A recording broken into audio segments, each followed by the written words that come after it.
The darkness of the mine wasn't just an absence of light. It was a physical weight that pressed against your eyeballs, a suffocating velvet that swallowed the weak yellow glow of a tallow candle within inches. Miners didn't just work in the dark. They breathed it, tasted it, and wore it until their skin was permanently tattooed with blue-black scars. Welcome to dulled history, where we strip away the romanticized grit of the Industrial Revolution to expose the raw, sensory reality of the past. Tonight, we are descending into the depths of a 19th century coal mine to experience a shift underground, not as a statistic in a history book, but as a living, breathing human being trying to extract fuel from the earth without getting crushed, gassed, or exhausted to the point of collapse. This is the unvarnished reality of the engine room of the Victorian world. So sink into your mattress, let your own breathing slow, and prepare to step into a world where the sun is a distant memory and the earth itself is the ceiling. It is 3:30 in the morning in a terraced row house in northern England, the year 1885. You are awake before your eyes open, pulled from a thin, dreamless sleep not by an alarm clock, but by the hollow, rhythmic tapping of a long pole against the upstairs window, the knocker-upper making his rounds through the slate-gray pre-dawn. The air in the room is stale, recycled through the lungs of the four other people sharing the bed and the floor, heavy with the smell of damp wool and unwashed bodies. You slide your legs out from under the rough horsehair blanket, your bare feet hitting the wooden floorboards that are permanently gritty with a fine layer of cold dust. No matter how much your wife sweeps, the dust always returns. It is in the grain of the wood, in the plaster of the walls, and deep in the creases of your palms.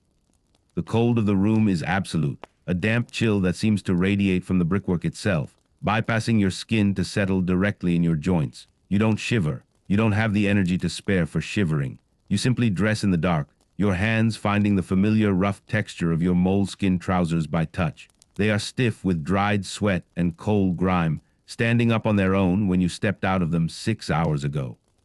Pulling them on is like sliding into a cold, abrasive second skin, the fabric thick and unyielding against your thighs. Downstairs, the fire in the iron grate is dead, nothing but a pile of gray ash and a few unburnt cinders. You don't bother to light it. There isn't time, and coal is too precious to waste on a house that will be empty in 20 minutes. You fumble for the tin tea caddy on the mantel, measuring out a pinch of leaves into the pot by feel, then pour cold water from the pitcher. You drink it cold. The tea is bitter and weak, the tannins coating your tongue, but it washes away the taste of sleep and the phantom flavor of coal sulfur that seems to linger in the back of your throat even on Sundays. Breakfast is a Tommy A thick slice of bread spread with dripping, the rendered fat grainy and white in the cold air. You wrap it in a red spotted handkerchief, knotting the corners tight. This isn't just lunch. It is the only fuel your body will receive for the next 10 hours of crushing physical exertion. You slide the bundle into your pocket, grab your flat cap, and open the front door. The street outside is a canyon of brick and cobbles, shrouded in a heavy, wet fog that clings to the gas lamps like dirty cotton wool. You are not alone. From every door in the terrace, other shapes are emerging, silent shadows coalescing into a stream of humanity flowing downhill. There is no chatter, no morning greetings. The silence is profound, broken only by the rhythmic clatter of hundreds of wooden-soled clogs striking the cobblestones, a sound like a chaotic wooden hail. Clack, clack, clack. It is the heartbeat of the colliery town. You fall into step with the man beside you, a hewer, whose shoulders are permanently hunched, his spine curved to fit the dimensions of a 3-foot seam. You can hear his breathing, a wet, wheezing rattle that speaks of black lung long before a doctor would diagnose it. The air outside is thick with the smell of coal smoke from the industrial chimneys that never sleep, mixed with the acrid tang of the chemical works down the valley and the organic stench of open drains. It catches in your throat, but you don't cough. You save your breath. The walk to the pit head takes 20 minutes, a trudge through mud that thickens as the cobblestones give way to the beaten earth of the colliery yard. The landscape here is alien, a man-made geography of slag heaps that loom like black pyramids against the lightning sky. They are waste mountains, unstable piles of shale and dirt hauled up from the deep, steaming slightly in the damp air as internal chemical reactions slowly burn within them. To your left, the canal is a strip of black oil, reflecting the fires of the coke ovens that burn with a fierce red glare, casting long, dancing shadows across the yard. The contrast is jarring, the absolute dark of the morning against the violent, industrial light of the furnaces. You keep your head down, watching your footing. A twisted ankle here means a day without pay, and a day without pay means a week without bread. You reach the lamp room, a brick building near the shaft that smells intensely of vegetable oil and brass polish. This is the first checkpoint, the boundary between the surface world and the volatility of the deep. You hand over your brass tally, a small metal disc stamped with your number, 402. The lamp man, a retired miner with 3 fingers missing on his left hand, takes it and swaps it for your safety lamp. It's a Davy lamp, a heavy cylinder of brass and glass with a wire gauze chimney. You check it obsessively. The flame inside must be sealed perfectly. If the glass is cracked or the gauze damaged, the flame could ignite the methane gas fire damp that lurks in the pockets of the rock. You stare at the tiny yellow flame, no bigger than a thumbnail. It is your lifeline, your monitor, and your only source of comfort in the crushing dark. You hook it onto your belt, feeling its weight against your hip, a constant reminder of the thin line between life and catastrophe. Now comes the pit head itself. The winding gear dominates the skyline, a massive skeleton of iron lattice supporting the great wheels that spin high above, threading steel cables down into the earth. The steam engine that drives it is a beast of brass and cast iron, hissing and thumping like a living thing. The ground vibrates with its power, a low-frequency thrum that travels up through your clogs and into your bones. You join the queue for the cage. The cage is a generous term. It is an open-sided iron box, a double-decker elevator rattling on guide ropes. There is no door, just a metal bar dropped across the front. You step in, packing tight against the other men.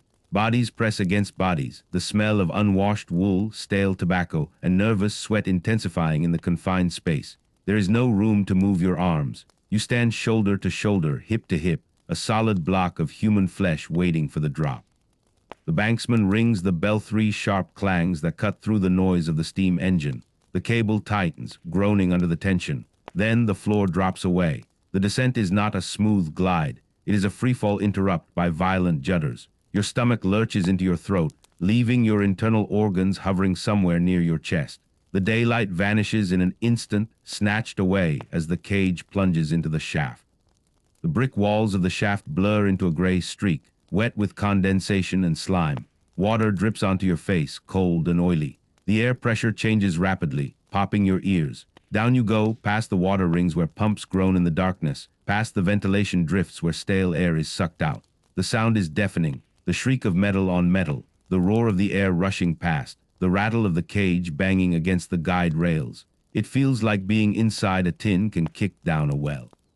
You descend for a minute that feels like an hour, plunging hundreds of yards into the crust of the earth. The temperature rises. The damp chill of the surface is replaced by a humid, stagnant warmth, the heat of the earth itself. When the cage finally decelerates, the braking is abrupt, throwing you against the man in front of you. The cage bounces on the cable, swaying sickeningly before settling at the pit-eye the bottom of the shaft. You step out onto the landing. This is the main artery of the mine, a wide brick-arched tunnel illuminated by electric lights powered by a dynamo on the surface. It looks almost civilized, like a railway station in hell. The floor is covered in metal rails, and the air here is moving, driven by the massive ventilation fans miles away. But you don't stay here. This is just the transit hub. Your work is 2 miles away at the cold face. You begin the walk in by. The electric lights end 50 yards from the shaft, and suddenly you are in the true dark. The only light comes from the swinging lamps of the men ahead and behind you, creating a mesmerizing, nausea-inducing dance of shadows on the tunnel walls. The tunnel, or road, is roughly hewn from the rock, supported by timber props, massive tree trunks stripped of bark, placed every few feet to hold up the millions of tons of rock above your head. As you walk, you listen to the timber. It talks. It creaks and groans under the immense pressure, a constant low-level complaint that you learn to interpret. A sharp crack means the roof is settling. A low moan means the weight is shifting. Silence is usually fine, but sometimes silence is the worst of all, the calm before a collapse. The ceiling gets lower. You start upright, but soon you are stooping, then bending at the waist. By the time you reach the district where you are working, the roof is less than 4 feet high. You are walking in a permanent crouch, your back muscles screaming in protest, your thighs burning. The ground is uneven, a mixture of mud, cold dust, and loose rock, with the iron rails of the tub tracks running down the center. You have to walk with a specific gait, a rolling stride that keeps your head from cracking against the low roof beams. Every miner has the scars of roof bumps on their scalp, bluish cuts where coal dust has healed into the wound. You pass the stables. Yes, stables. Carved out of the solid rock are stalls where the pit ponies live. You pause for a second to let a pony pass, dragging a train of empty tubs. These animals are small, sturdy creatures, their coats thick with dust. They are blind in the darkness, but they know the mine better than you do. They count the tubs by the sound of the chains. Try to hitch an extra tub to a pony, and it will stand stock still, refusing to move until the weight is right. The pony driver, a boy of no more than 14, slaps the pony's flank, guiding it with whistles and clicks. The air here smells of ammonia and horse manure, mixing with the pervasive dust. It is a strangely rural smell in this industrial tomb, a reminder of the surface world that feels impossibly distant. The air grows thicker as you move away from the main ventilation shafts. It becomes hot, humid, and heavy. You are sweating now, the moisture soaking your flannel shirt, turning the dust on your skin into a black paste. You can taste the air. It is gritty, metallic, and sweet with the scent of ancient decay. You are breathing in the Carboniferous period, inhaling the dust of ferns and trees that died 300 million years ago. Every breath deposits a microscopic layer of silica and carbon into the alveoli of your lungs. You feel the familiar tickle in your chest, the urge to cough, but you suppress it. Coughing shakes the body, and in the tight confines of the tunnel, wasted motion is wasted energy. Finally, you reach your stall, the section of the coal face assigned to you. The ceiling here is barely 3 feet high. You have to crawl on your hands and knees to get to the face, dragging your tools behind you, a pick, a shovel, a hammer, and a wedge. The face is a wall of glittering black rock, a seam of coal sandwiched between layers of gray shale. It is beautiful in a cruel way, the facets of the coal catching the light of your lamp like black diamonds, but you don't admire it. You assess it. You look for the cleat, the natural vertical fracture lines in the coal. You tap the roof with the handle of your pick, listening for the hollow, drummy sound that indicates loose rock ready to fall. You strip off your jacket and shirt, hanging them on a nail driven into a timber prop. Most men work stripped to the waist, or even in just their trousers and boots. The heat is so intense. Your skin is pale beneath the grime, ghostly white in the lamp light. You hang your lamp on a prop, positioning it so the light falls on the section of coal you intend to attack. You take a sip of water from your tin bottle, the metal warm against your lips. The water is tepid and tastes of tin, but it wets your mouth. You lie down on your side. This is your posture for the next several hours.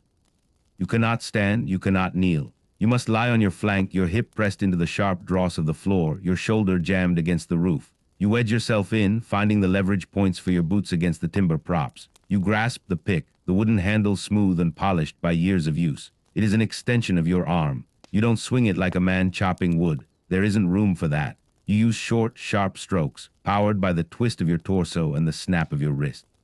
Thud, the first blow strikes the coal. It absorbs the impact, vibrating up your arm. You strike again, aiming for the undercut A groove you need to carve out at the bottom of the seam. The strategy is to undercut the coal, removing the support at the base so that the weight of the rock above helps to break the coal loose. It is precision work performed with brute force. Thud, thud, crack.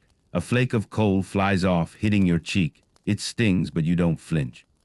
You find a rhythm, a trance-like state of repetition. Strike, twist, pull, strike, twist, pull. The dust begins to rise immediately, a black fog that swirls in the beam of your lamp.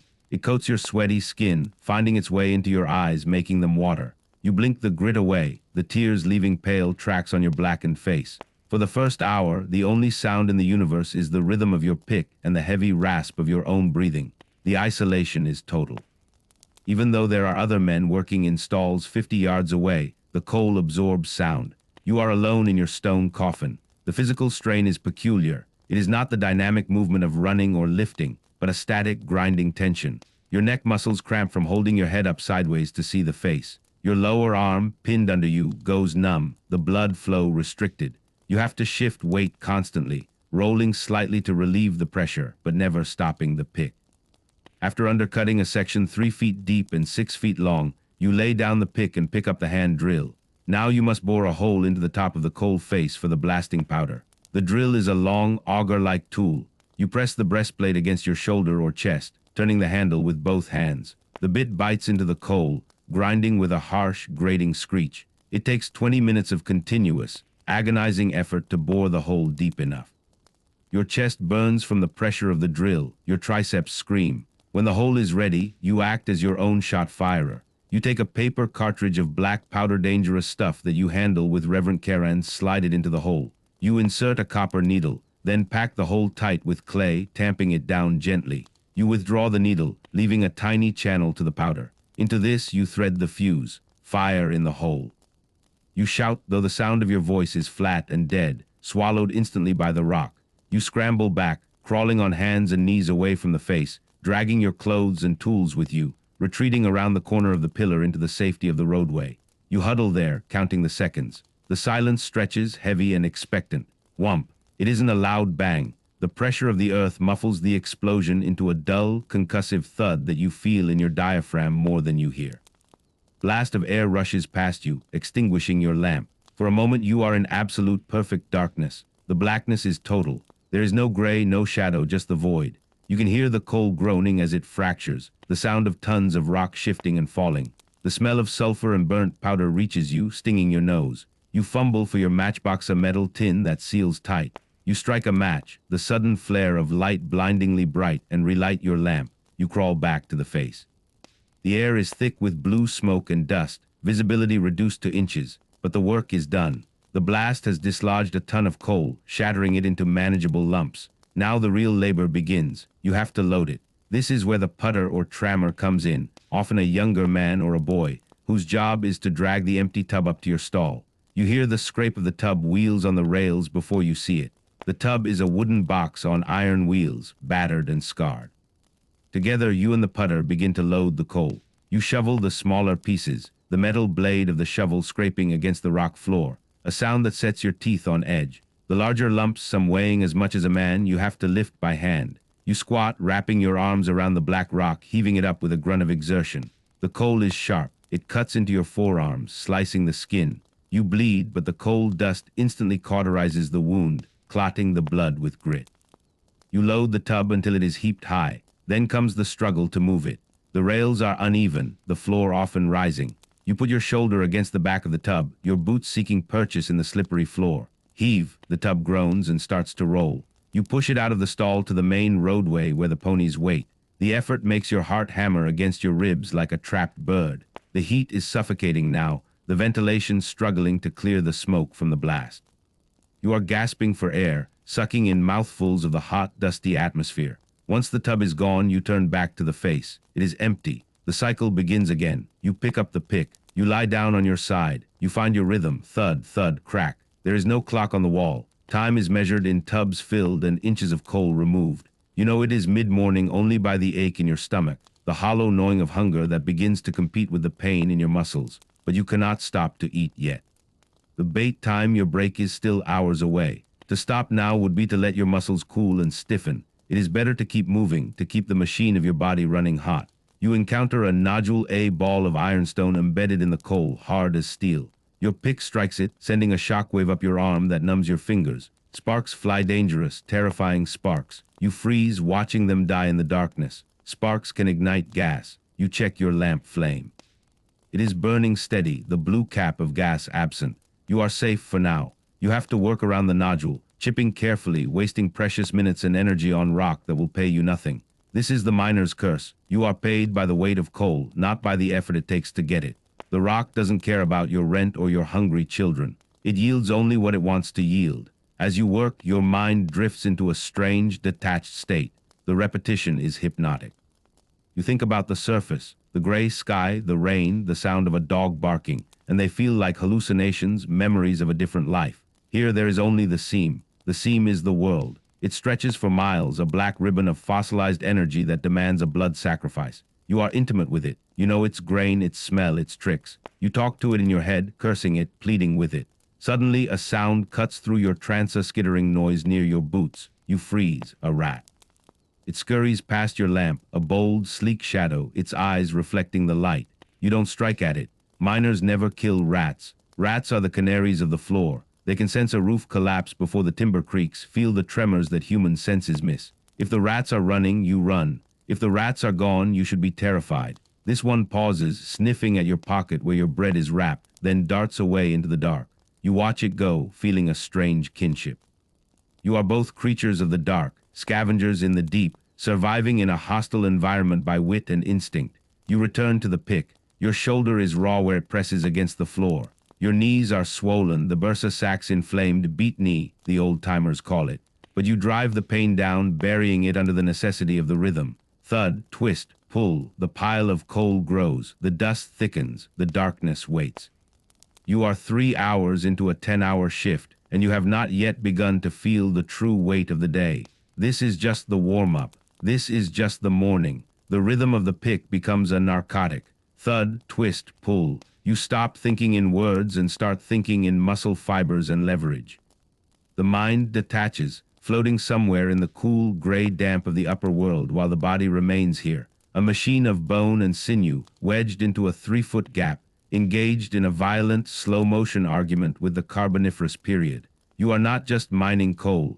You are hollowing out a space for yourself to exist, inch by inch.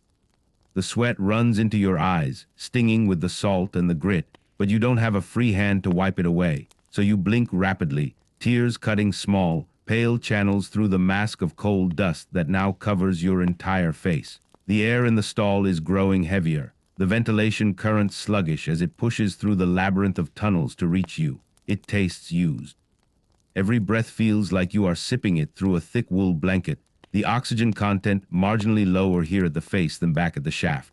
You can feel your heart working harder to compensate, a heavy, dull thumping against your ribs that echoes the thud of the pick. You have been on your side for hours now. The hip you are lying on has gone past pain into a numb, throbbing pressure, the blood squeezed out of the capillaries by your own weight against the rock floor. You shift, rolling onto your back for a moment to attack the roof of the seam. The change in position sends a rush of blood returning to the crushed flesh, a sensation like pins and needles dipped in fire. You grit your teeth. You don't stop. To stop is to acknowledge the pain, and to acknowledge it is to let it win. You strike upwards, the pick biting into the glossy black ceiling of the undercut. This is dangerous work. You are weakening the very structure that hangs above your legs. You have to listen to the coal as much as you look at it. Live coal that is under pressure and ready to fall has a specific sound when struck, a sharp cracking retort.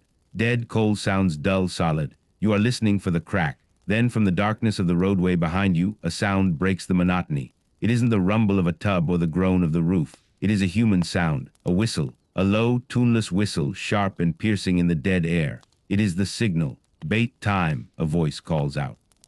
It is your marrow, the man working the adjacent stall, invisible around the pillar of coal that separates you. The words break the spell. You let the pick drop. The silence that rushes in to fill the space left by the noise of the tool is sudden and absolute.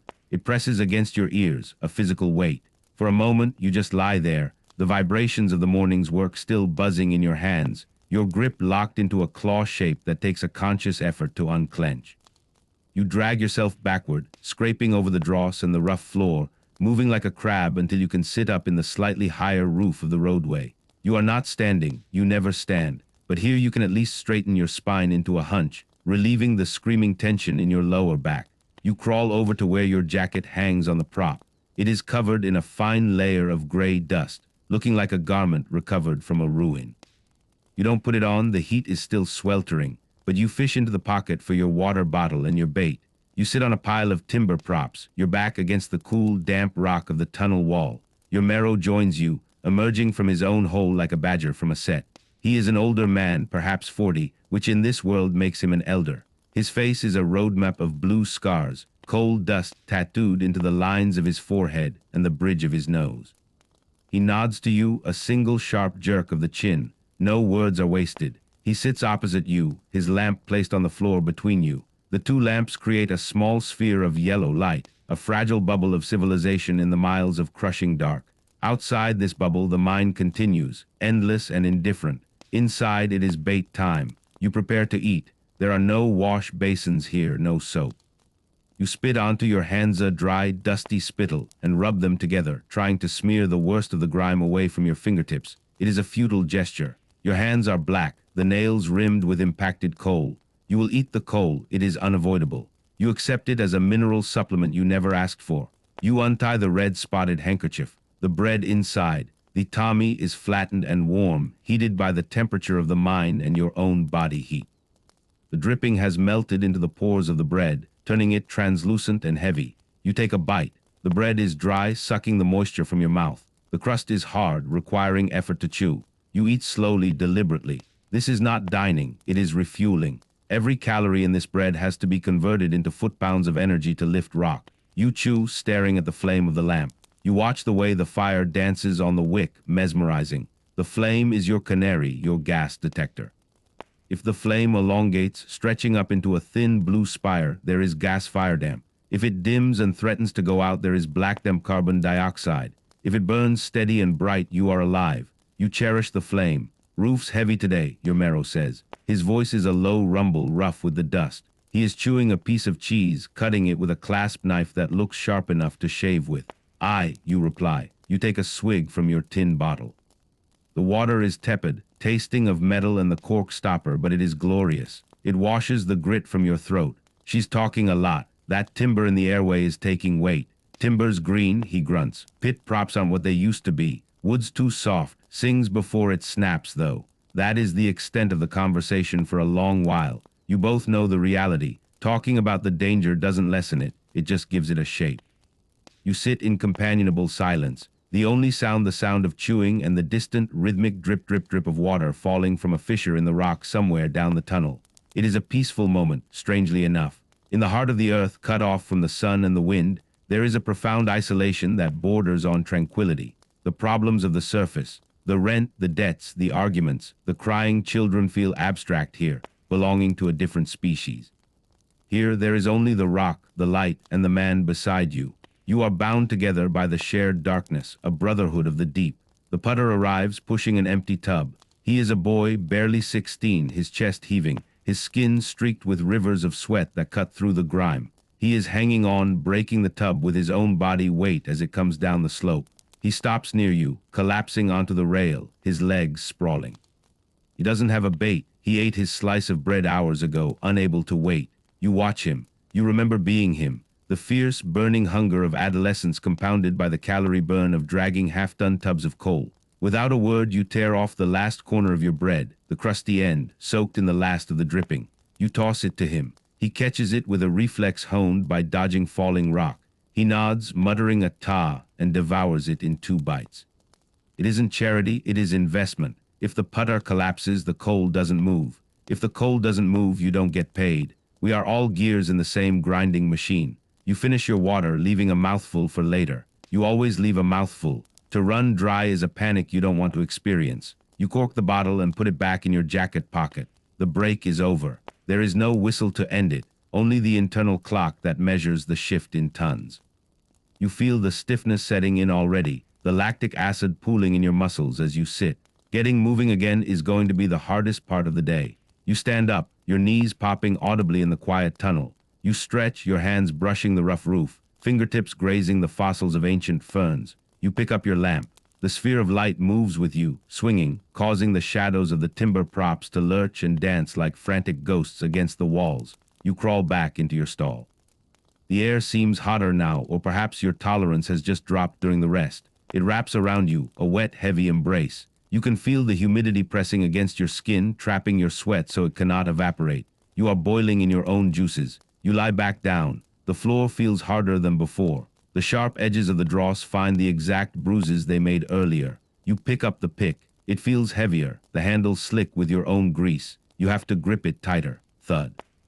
The afternoon stretch begins. This is the long drag. The energy of the morning is gone, replaced by a grim, mechanical determination. You are no longer fresh. Your muscles are trembling slightly with fatigue, a fine tremor that you have to fight to aim the pick. You are working on knocking the coal now. You have undercut the seam. Now you must bring it down. You drive a wedge into the top of the seam, hammering it in with the back of your pick. Clang, clang, clang. The sound is sharper, metal on metal, ringing in your ears. The coal groans. It is a terrifying sound, a deep basso profundo creak that comes from inside the wall. You back off, watching.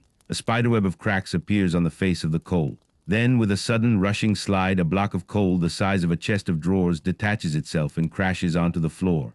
Dust explodes upwards, a blinding black cloud. You hold your breath, closing your eyes tight, waiting for the air to clear. When you open them, the dust is still swirling. glittering in your lamp beam like a galaxy of black stars. You move in to break up the large block.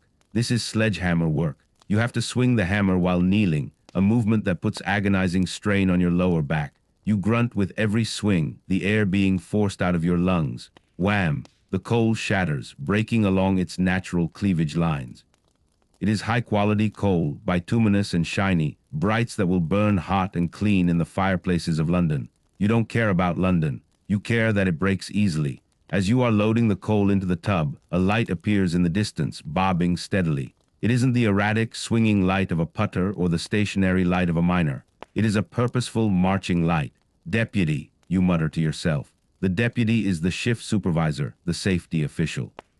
He is a man of authority, carrying a specialized lamp that burns with a brighter, whiter flame and a yardstick cane. He crawls into your stall, his clean clothes marking him out as a man who walks more than he digs. He doesn't help you lift the coal. He ignores the coal. His eyes are on the roof and the air. "All right, lad," he asks. It is a rhetorical question. He isn't asking how you feel. He's asking if the stall is about to collapse. "Roof's working a bit," you say, gesturing with your head towards the creaking timbers. The deputy takes his stick and reaches up, tapping the roof stone. Tock, tock, tock. It sounds solid enough, but he frowns. He takes his lamp and raises it high, right up into the crevices of the roof timber. He is looking for the blue cap, the ghostly halo of burning methane that appears over the flame if gas is present. You stop working and watch him. This is the moment that decides if you stay or if you run. Methane is lighter than air. It gathers in the high points in the roof cavities. If there is gas, it is floating just inches above your head. The flame stays yellow. "No gas, not here, not yet. Keep your timber tight," the deputy says, lowering the lamp. She's settling hard on the gulf side. "Don't strip too far ahead without setting a prop." "Aye, master," you say. He checks the ventilation. He pulls out an anemometer, a small windmill-like device, and holds it in the airflow. The blade spins slowly. Whirr. He watches it for a minute, counting the revolutions. He nods. The air is moving. Enough to keep you alive, enough to dilute the gas. He marks the date and his initials on a timber prop with a piece of white chalk, the sign that the district has been inspected. It is a legal formality, but also a comfort. Someone else knows you are here. He leaves, his light fading into the distance, moving on to the next stall, the next potential disaster. You are alone again. The visit breaks the rhythm, and it takes time to find it again. The fatigue is changing the way you perceive the mine. The shadows seem to stretch longer. The silence seems deeper, more predatory. You start to notice the weight of the earth above you. It is a psychological pressure. There is half a mile of solid rock between you and the sky. Sandstone, shale, mudstone, coal, millions of tons. It is held up by a few wooden sticks and the stubbornness of the arch.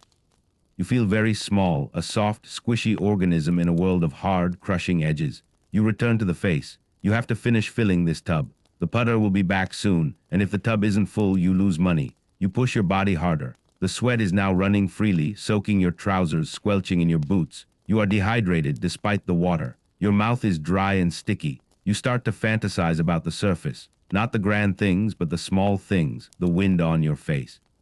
The color green, the ability to stand up straight and stretch your arms over your head without hitting anything. These seem like impossible luxuries, dreams of a paradise you once inhabited. You encounter a section of brass iron pyrites in the seam. It is gold-colored, glittering deceptively. Fool's gold. To a miner, it is misery. It blunts the pick. It sparks. It refuses to break. You have to chip around it, working with surgical precision to dislodge the useless lump from the valuable coal. Your temper frays. You curse the rock, swearing at it in a stream of low, venomous profanity. It helps. The anger gives you a burst of adrenaline, a temporary fuel to push through the exhaustion. You hack at the stone, sparks flying, until finally, the lump comes loose. You toss it into the gob, the waste area behind you where the roof is allowed to collapse. Good riddance. The heat is increasing.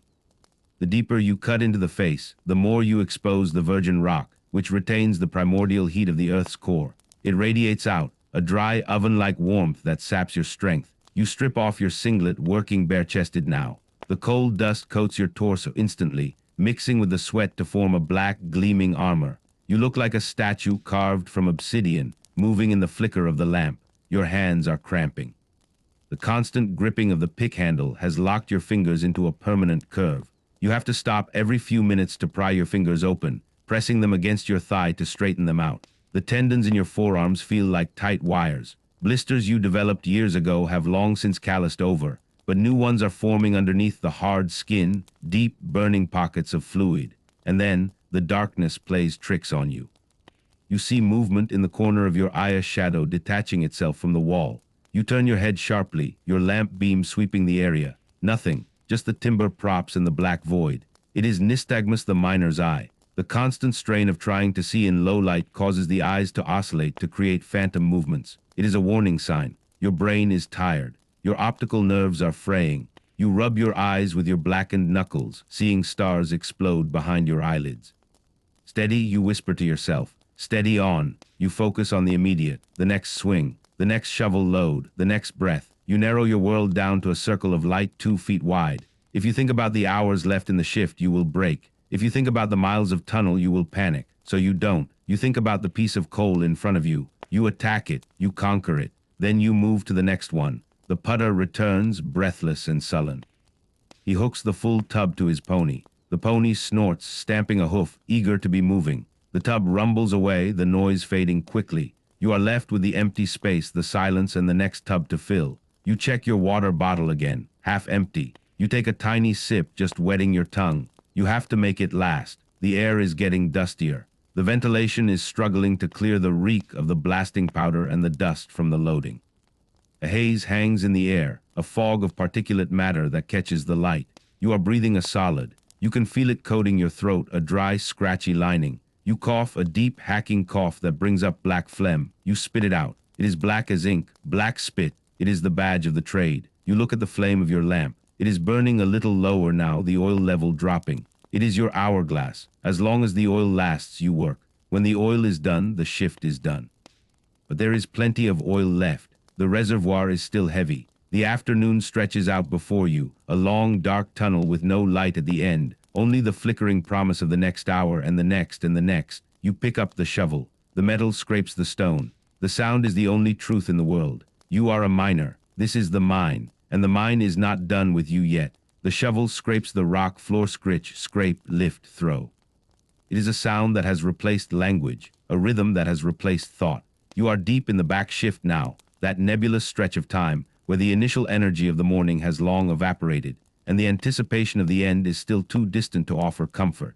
You are operating on reserves, burning the glycogen stored in your liver, then the fat on your ribs, and finally, it feels like you are burning the very marrow of your bones. The coal face is a black mirror reflecting your own exhaustion. Every time you strike it, it absorbs the blow and sends a juddering shockwave back up your arms, shaking the skeleton inside the meat. You pause to wipe your brow, but the action is futile. Your forearm is as grimy as your face. You are merely rearranging the soot. The heat in the stall has stratified. Near the floor, where the air current crawls, it is bearable, perhaps 75 degrees. But up near the roof, where your head is when you kneel, it is a stagnant pool of humidity, closer to 90.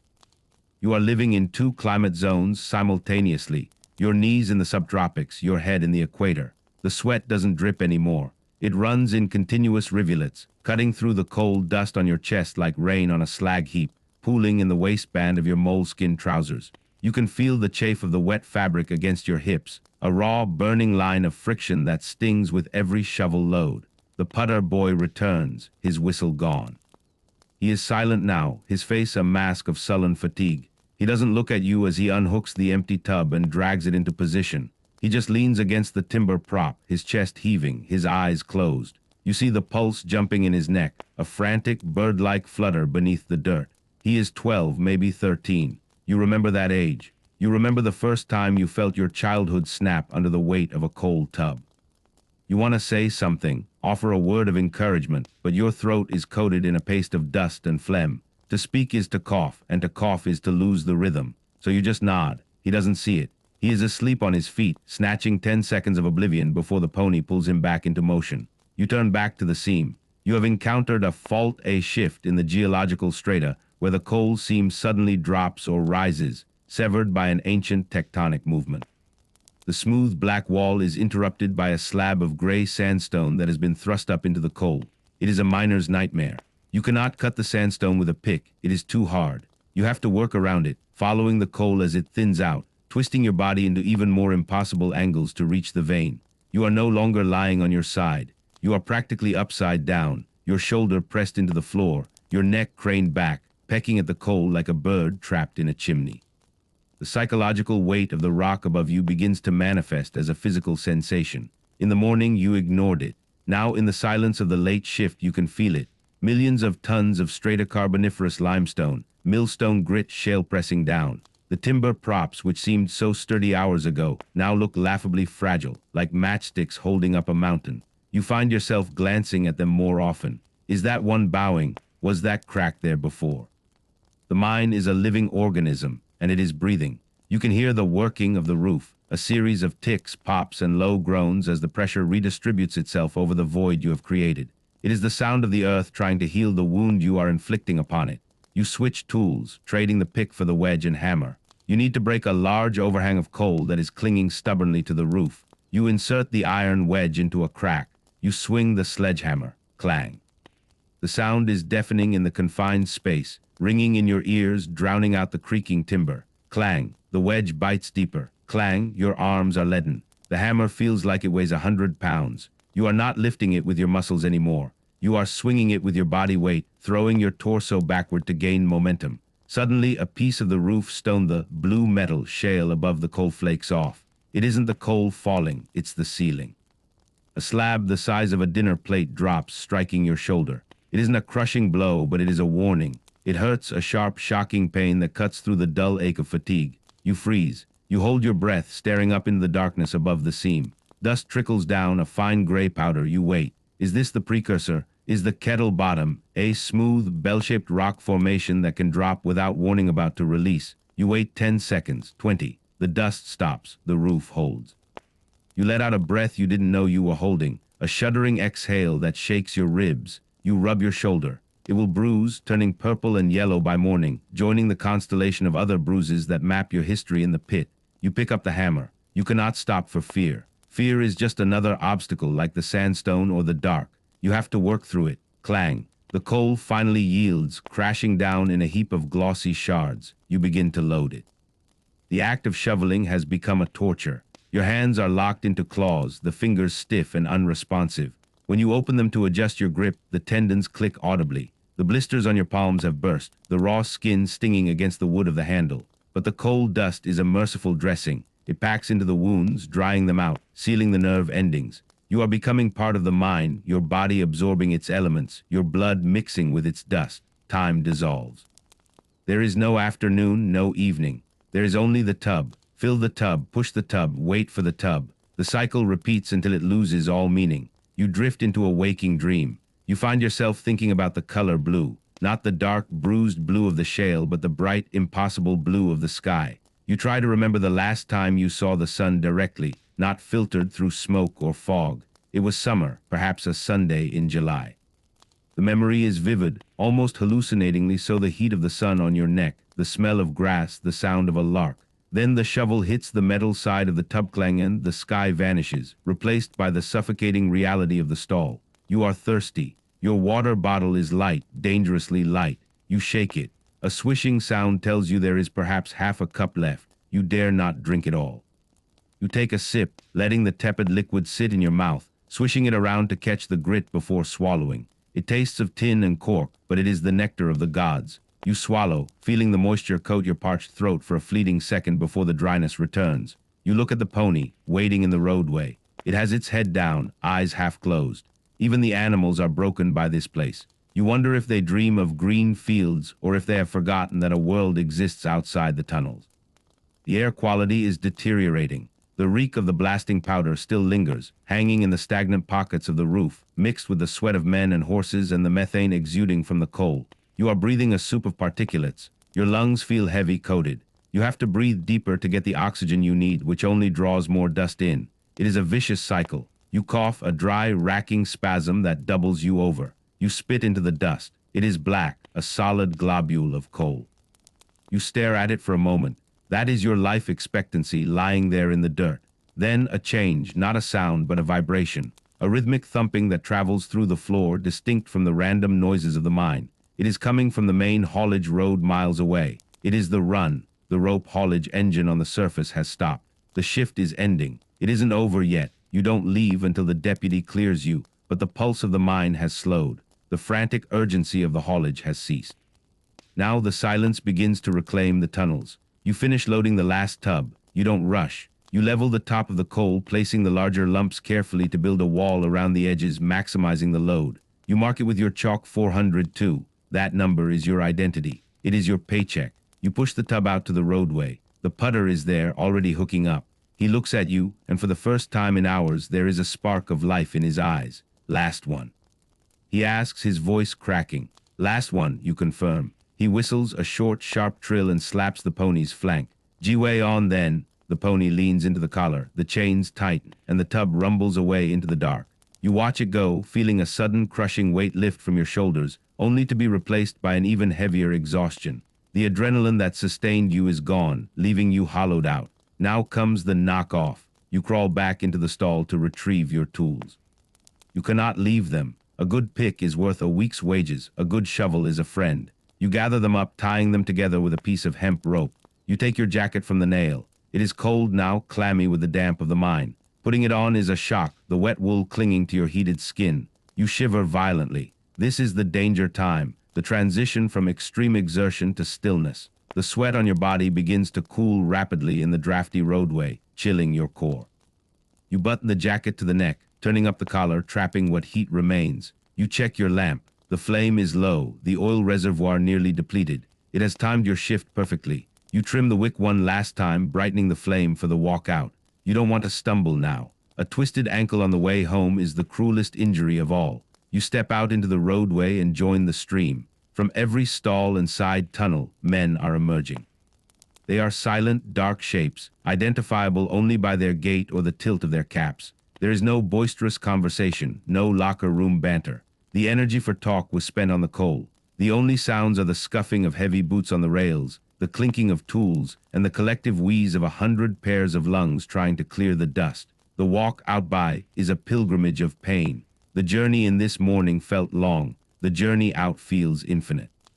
Your legs are leaden, the muscles in your thighs burning with every step.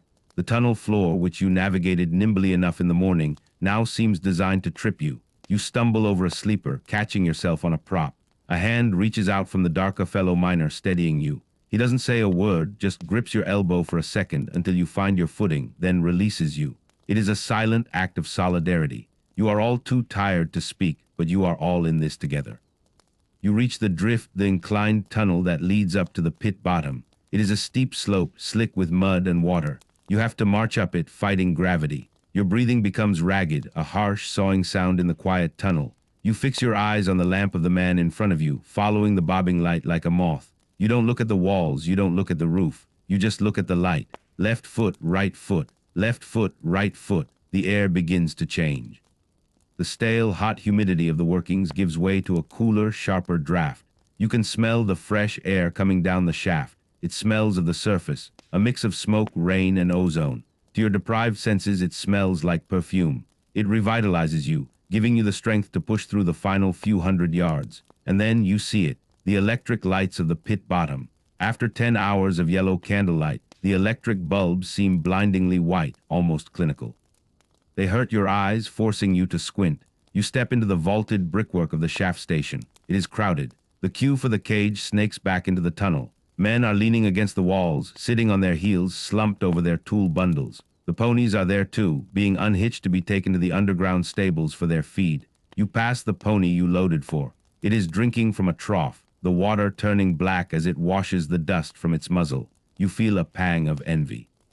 You would give a day's pay to plunge your face into that trough. You join the queue. The waiting is agony. Your body, knowing the work is done, begins to stiffen. Your back seizes up, the muscles locking into a rigid spasm. You have to keep shifting your weight, rocking from foot to foot to keep the blood flowing. The banter here is sparse, low murmurs. Hard shift. Aye, bad roof in the West District. I saw a rat big as a dog. Aye, it is a code, a shorthand for the shared trauma of the day. Finally, it is your turn. The cage descends with a crash, bouncing on its cable. The gate lifts. You shuffle forward, packing in tight. The smell of the other men is overpowering, raw sweat, urine, tobacco, and the metallic tang of the coal. But you don't mind it. It is the smell of survival. You press against the man next to you, finding support in the crush. You are a single organism now, a block of humanity waiting to be lifted. The bell rings, clang, clang, clang. The cage jerks upward. The ascent is the reverse of the fall, but it feels different. The pressure builds in your ears, but instead of the stomach-dropping lurch of the descent, you feel the G-force pressing you down into the floorboards. You are being pulled out of the Earth's grip. The speed is terrifying. The brick walls of the shaft fly past in a blur. You close your eyes, letting the sensation wash over you. You are rising. You are ascending from the underworld. The air gets colder, cleaner. The humidity drops. Then the gray light of the surface breaks over you. It isn't bright. It is the twilight of a northern English autumn, but compared to the mine, it is radiant.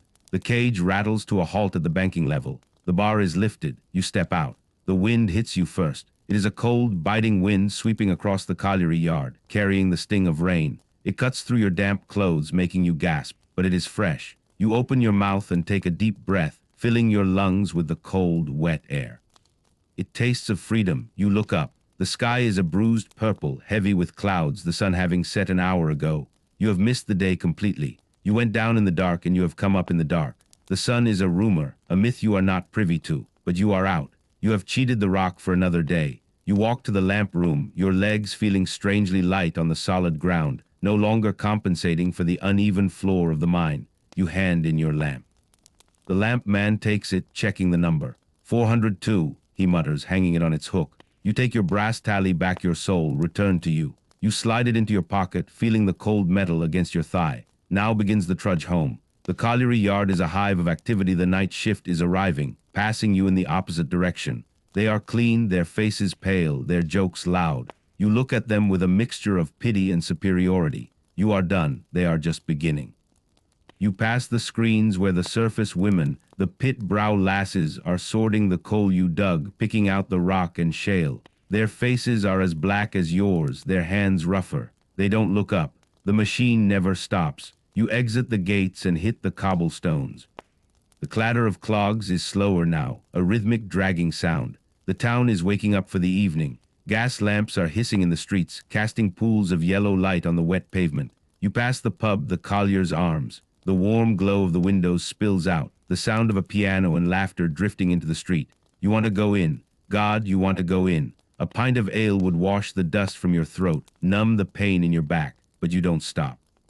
You have no money in your pocket, and even if you did, you are too dirty. You need to wash first. The pit has to be scrubbed off before you can be a man again. You turn the corner into your street. The identical rows of terraced houses loom in the dusk. Smoke rises from every chimney. 100 coal fires burning the very stuff you just spent 10 hours hacking from the earth. It is a strange cycle. You dig it, you sell it, you buy it back to keep from freezing. You count the doors, number 14. Your castle, you open the door. The heat hits you, a wall of warmth and the smell of cooking. Onions, potatoes, perhaps a bit of bacon end. It smells like salvation. The room is small, cluttered, and dim, lit by a single oil lamp and the fire in the grate. Your wife is at the stove, her back to you. She turns as you enter. She sees the black mask of your face, the slump of your shoulders, the way you lean against the doorframe. She doesn't rush to hug you. You are too dirty for that, but her eyes soften.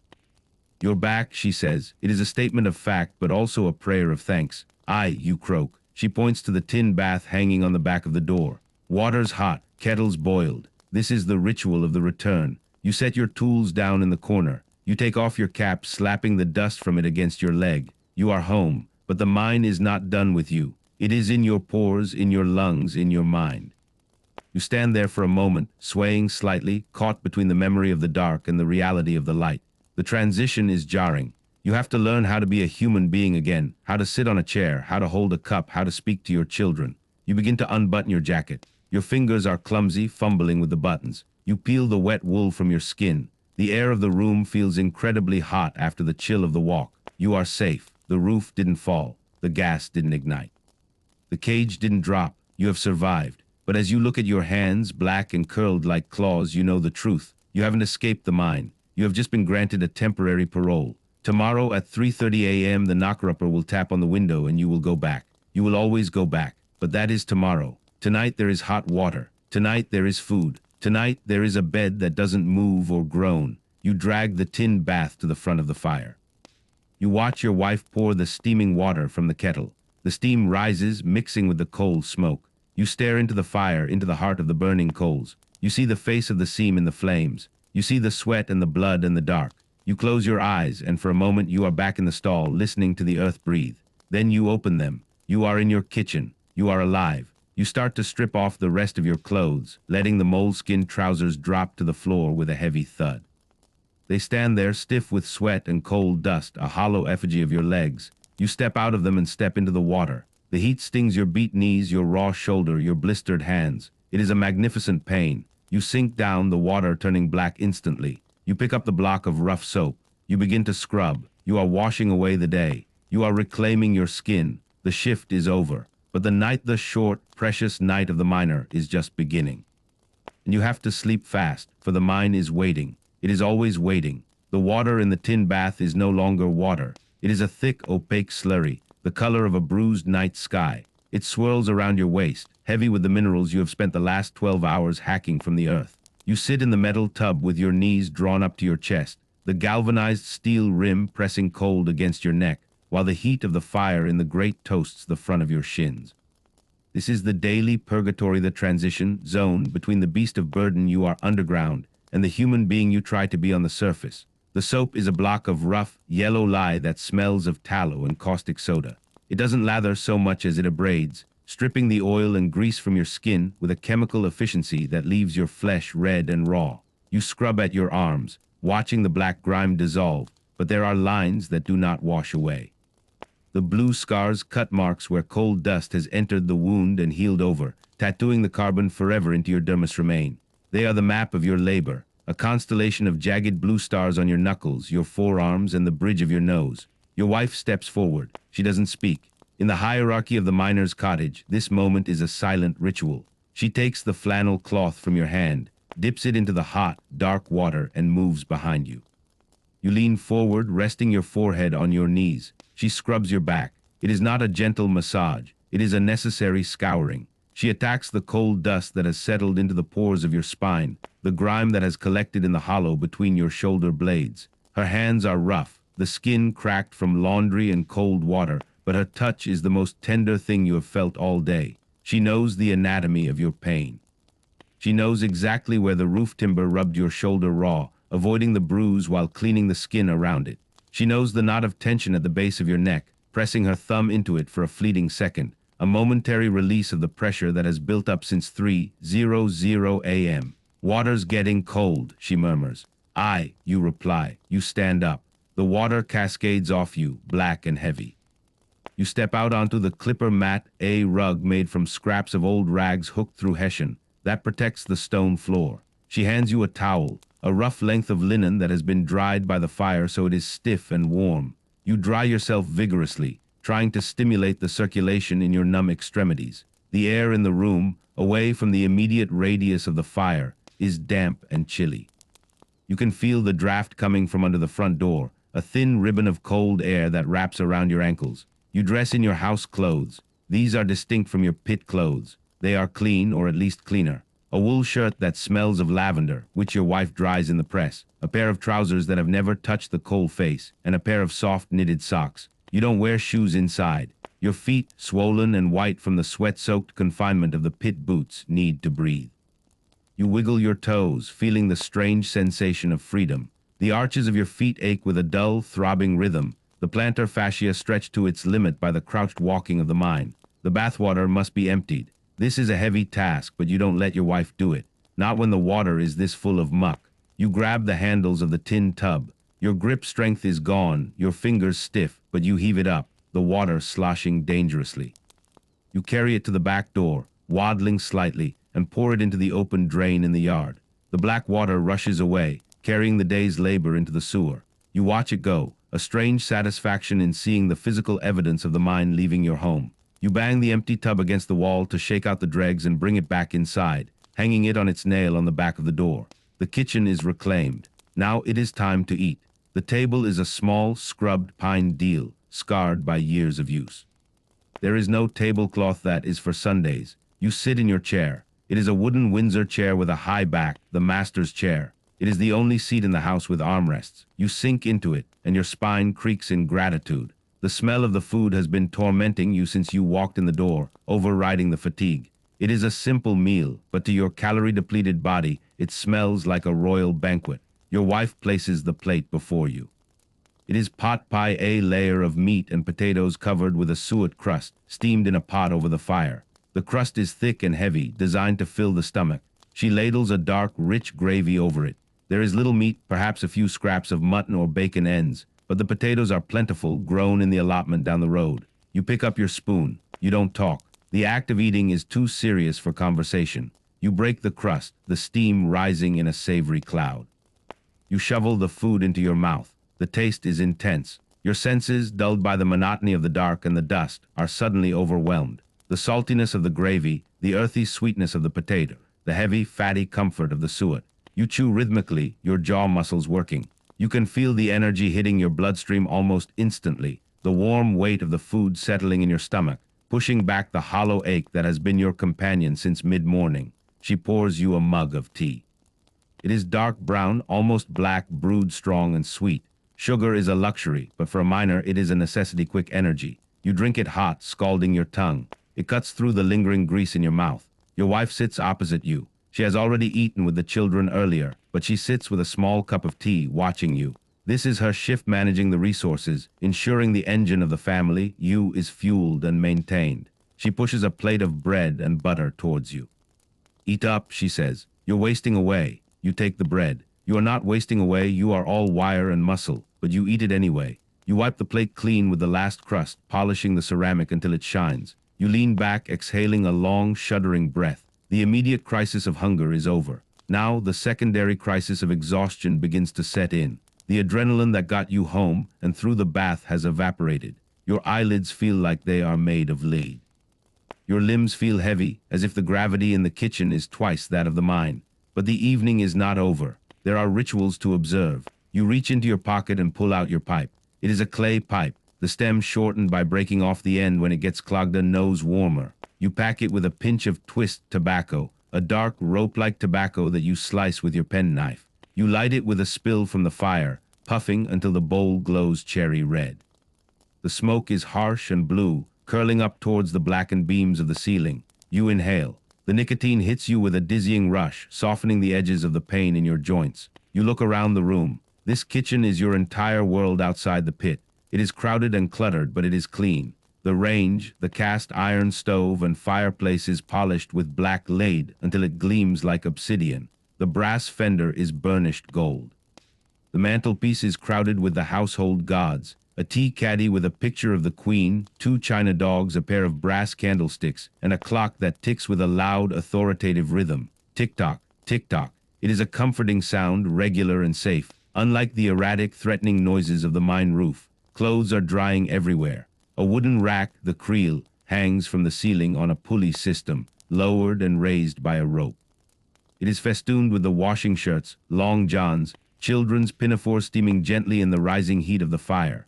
The air smells of wet wool, tobacco, coal smoke, and baking bread. It is a thick, humid atmosphere, cozy and suffocating all at once. Your eyes drift to the corner where your pit clothes are drying. Your wife has hung them near the fire to drive out the sweat. They look like the shed skin of a reptile, stiff, black, and shapeless. Moleskin trousers are standing up almost by themselves, the fabric rigid with dried clay and cold dust. You look at them with a mixture of loathing and respect. They are your armor. Tomorrow morning they will be cold and stiff, and you will have to break them in again, forcing your warm legs into the hard, abrasive tubes. But for now they are just objects, separated from you by the width of the room. You hear a sound from the scullery, a small cough. One of the children. You have 4, 3 boys and a girl. They are asleep or supposed to be in the other room. The eldest boy, 10 years old, is already working at the screens on the surface, picking slate. In 2 years he will go down the shaft with you. You look at the fire, watching a piece of coal fracture and hiss, releasing a jet of gas that burns with a blue flame. You think about your son. You think about the darkness. You push the thought away. It is too heavy for tonight. How's the knee? Your wife asks, breaking your reverie. You rub your left knee. It is hot to the touch and swollen, the fluid sac over the kneecap inflamed. Beat knee. It is the miner's curse, caused by hours of kneeling on the hard rock floor. It's throbbing a bit, you admit. She gets up and goes to the cupboard. She brings back a bottle of vinegar and a strip of old flannel. She kneels before you, a reversal of the bathing ritual. She soaks the cloth in vinegar and wraps it tightly around your knee. The cold, acidic bite of the vinegar is shocking, but it draws the heat out. pins it in place. Keep that on, she orders. And don't sleep on your side. You nod. You are a passive recipient of care. You are the asset that must be maintained. If your knee locks up, you can't crawl. If you can't crawl, you can't hew. If you can't hew, they don't eat. It is simple economics written in flesh and bone. She sits back down and picks up her mending. She is darning a sock, her needle flashing in the firelight. You watch her hands. They are never still. Even when she rests, she works. You wonder vaguely who has the harder shift. You leave the house for 10 hours, but she never leaves this room. She fights the coal dust every hour of the day, sweeping, scrubbing, washing, trying to keep the black tide from swallowing the home. She cooks, she nurses, she manages the few shillings you bring home, turning pennies into meals through some alchemy you don't understand. You clear your throat. The black spit rises. You lean forward and spit into the fire. The globule hisses and vanishes. Your lungs feel heavy, coated. You know the older men, the ones in their 50s who wheeze like broken bellows whose chests are rigid barrels. You know the dust is settling in you, too. Silica and carbon, microscopic daggers cutting into the delicate tissue of the alveoli, creating scar tissue that slowly suffocates you from the inside out. But that is a future problem. Tonight you can breathe. Tonight the air is warm. You close your eyes for a moment. The sounds of the house amplify. The click of the knitting needles, the settle of the coals in the grate, the wind rattling the sash window. It is raining outside. You can hear the lash of it against the glass. You feel a profound sense of gratitude that you are not out in it, and an even deeper gratitude that you are not under it, 2 miles down. The mental decompression is slow. The mind of a miner is hypervigilant. Underground, you are constantly listening, watching, sensing. You monitor the airflow, the roof tension, the pony's behavior. It takes time to switch that off. You find yourself listening to the house settling, interpreting the creak of a floorboard upstairs not as a child turning over but as a roof fracture. You have to consciously remind yourself, I am safe. The roof is timber and slate, not rock. It will not fall. You think about the Merrow you worked with today. You wonder what he is doing. Probably sitting in a kitchen identical to this one, 3 streets over, nursing his own beat knee, smoking his own pipe. You are part of a vast subterranean army, a regiment of men who live half their lives in the dark so that the world above can have light. It is a strange, paradoxical pride. You fuel the steam engines that drive the empire. You warm the palaces of aristocracy. You smelt the steel that builds the bridges. And yet, you sit here in a drafty terrace, counting the lumps of coal in your own grate because you cannot afford to waste them. Your wife puts down her knitting. She gets up and moves to the kissed A large wooden chest in the corner. She opens it. This is where the clean linens and the Sunday clothes are kept, protected from the dust by layers of paper and lavender. She takes out a clean shirt for your son. He needs new boots, she says, her back to you. The sole is flapping on the left one. He's tying it with twine, but the water's getting in. His feet are raw. You sigh. Boots are expensive. A good pair of clogs with iron caulkers costs a week's wages. I'll see the cobbler on Saturday. Maybe he can patch them. They're past patching, Will. He needs leather. You puff on your pipe. We'll find the coin. I'll put in an extra shift on the weekend if there's tubs to be had. An extra shift. The words hang in the air. It means 12 days straight without a break. It means the exhaustion will compound until you are moving in a hallucination. But the boy needs boots. You cannot send him into the wet drift with flapping soles. Foot rot is a quick way to lose a leg, and a one-legged boy is a beggar. I'll ask the deputy, you say. She nods, closing the chest. She knows what it costs you to say that. She comes back and pours the last of the tea into your mug. It is lukewarm now, the sugar settled at the bottom in a sludge, but you drink it anyway. The clock on the mantel chimes, 8 o'clock. It feels like midnight. The concept of evening is a luxury for the middle classes. For you, the time between work and sleep is merely a pause, a brief maintenance period for the machine. You have to be up at 3:30. That gives you 7.5 hours. Every minute you stay awake now is a minute stolen from tomorrow's energy reserves. You tap out your pipe against the side of the grate, the ash falling into the hearth. You stand up, your knees protesting violently. The stiffness has set in with a vengeance. You are an old man of 32, moving with the gait of a septuagenarian.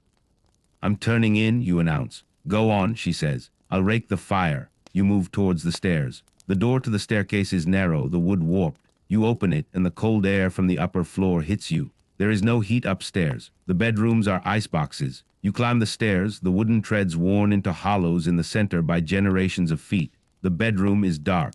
You know the geography of the room by heart. The iron bedstead takes up most of the space. In the corner, on a straw-tick mattress on the floor, The two younger boys are sleeping, tangled together for warmth like puppies. You can hear their soft, rhythmic breathing. You step carefully over them. You strip off your house clothes. The air is freezing, raising gooseflesh on your skin instantly. You are naked for a second, a pale ghost in the gloom, before you slide under the heavy wool blankets. The sheets are flannelette, raised cotton that feels warm to the touch, but the bed itself is cold. You curl into a ball, shivering, using your own body heat to create a pocket of warmth. The mattress is stuffed with horsehair and straw. It is lumpy and hard, but to your back it feels like a cloud. You lie there waiting for your wife. You can hear her downstairs, the scrape of the shovel as she banks up, the fire covering the coals with ash to keep them smoldering through the night so it can be easily revived in the morning. Matches are precious. You don't want to waste one lighting a cold grate. She comes up the stairs, the candle in her hand, casting long, swinging shadows. She blows it out before she gets into bed to save the wax. The room plunges into absolute darkness. It is not the total void-like darkness of the mind, but a softer, domestic dark. You can see the faint outline of the window, the gray square of the night sky. The bed dips as she gets in. She radiates cold for a moment, having been away from the fire, but soon her body heat joins yours. You lie back to back, a practical arrangement to share warmth without restricting movement. You try to sleep, but the mind drifts. You see the cold face again. It is imprinted on your retina. You see the glitter of the lamp on the black wall. You hear the creak of the timber. You feel the handle of the pick in your hand. It is the miner's dream, the phantom shift you work in your sleep. You twitch, your arm jerking as if striking a blow. Be still, your wife whispers, half asleep. Sorry, you mumble. You force your muscles to relax. You focus on the sound of the rain on the slate roof. It is a washing sound. It is washing the town, washing the streets, washing the roof. You imagine it washing the mine, flooding the tunnels, drowning the rats, turning the coal back into a forest. It is a pleasant, destructive thought. Your breathing slows. The heaviness in your chest loosens slightly as the warmth of the bed penetrates your ribs. You are drifting. The boundary between the room and the dream blurs. The ticking of the clock downstairs merges with the sound of the pick. Tick-thud, tick-thud. You think about the morning, the knocker-upper, the cold floor, the wet walk, the cage, the fear. It is all waiting for you, a beast crouching in the dawn, but not yet, not for 7 hours. For 7 hours you are a king. You are warm, you are horizontal, you are clean, you surrender to the dark. It is a different kind of dark now. It is a velvet curtain, soft and forgiving. It wraps around you, silencing the noise of the Industrial Revolution. You sink into it, letting go of the number 402, letting go of the tons, letting go of the hunger. You are just a man sleeping in a brick box in the north of England, while the earth spins slowly beneath you, carrying you and your coal and your dreams through the night. You sleep, and the sleep is blacker than the seam. But deep in your brain, the internal alarm is already set. You do not need a clock. You are tuned to the rhythm of the pit. You will wake before the tap on the window. You always do, because the mind owns your waking hours, but it also haunts your rest. The wind howls outside, rattling the loose frame of the window. A draft touches your face. You pull the blanket up to your nose, smelling the faint scent of the lavender your wife put in the wash. It is the smell of home. It is the anchor that keeps you from drifting away entirely. Tomorrow is Tuesday. Tuesday is a long shift. You need to undercut the new section. The roof in the west drift is bad. You need to tell the deputy about the timber. You need to the thoughts fragment. They lose their edges. The logic of the day dissolves into the abstract imagery of sleep. You see a bird flying in the tunnel, a canary bright yellow singing in the dark. It flies up the shaft into the light. You try to follow it, but your boots are heavy. You are stuck in the clay. You watch it go. Then, nothing. The silence takes you. The silence of the house in the deep night is a deceptive thing. You are asleep, but the sleep is thin, porous, shot through with the anxieties of the mind. You are not dreaming of forests or fields, but of the black geology you left hours ago. In the restless, shallow stages of your rest, you are back in the darkness, but with a horrifying twist. You are in a tunnel that is too low, perhaps only 2 feet high. You are trying to crawl, but the air is thick with smoke, stinging your eyes, and the roof is sagging. You can hear the groaning of the timber props, a long, tearing sound like a sail ripping in a gale. In the dream, you are clawing at the rock, trying to reach a light that keeps receding, knowing that any second the pressure will overwhelm the last support and the mountain will fall on your spine. Your body reacts to the hallucination. Your legs kick out, your arms flail briefly, hitting your wife's shoulder. You wake up with a gasp, a short, sharp intake of breath that sounds loud in the tiny room.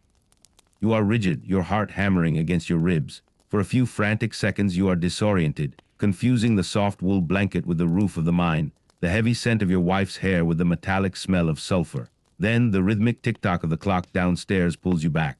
The soft, even breathing of your wife beside you is the final proof. You are home. The stone ceiling is 2 feet above your head, not 2 inches. It is held up by brick and plaster, not by a single dubious pine prop. You lie still, waiting for the terror to recede. Your skin is slick with cold sweat. You realize that in the dream you weren't concerned with finding the coal. You were only concerned with escaping the earth. The difference is profound. Work is a necessity. Survival is an instinct. You turn your head slowly, listening to the house. The rain has stopped. The night is silent except for the low rumble of the great steam engine at the pit head, miles away. It never stops, turning the winding gear, pumping water from the flooded lower seams, and driving the ventilation fan. It is the rhythmic, mechanical pulse of the industry that owns you. Even asleep, it calls to you. You realize you are thirsty, terribly thirsty. The dust you inhaled all day has dried your throat to sandpaper. You need water. The pitcher is on the washstand across the room. Getting up means disturbing the children sleeping on the floor and letting the freezing air hit your bare skin. You weigh the cost of water against the cost of warmth. Thirst wins. You slide your legs out from under the blankets, moving with slow, surgical care so as not to wake your wife or the boys. The wooden floorboards are agonizingly cold against your feet. They squeak a tiny, loud sound that makes you freeze. You wait, listening to the boys' breathing. They are deep in the oblivion of childhood sleep. You step around their forms, moving in a permanent crouch, even here, where the ceiling is high enough to stand. The habits of the pit are ingrained in your skeleton. You reach the washstand. The pitcher is heavy, ceramic, and cold. You pour a cup of water, a quick, silent action.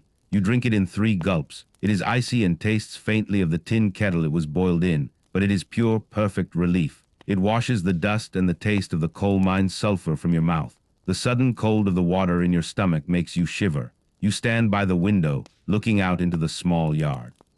Moon has broken through the clouds, a pale, weak disk hanging over the slate roofs. The yard is dominated by the privy at the back, a small wooden lean-to.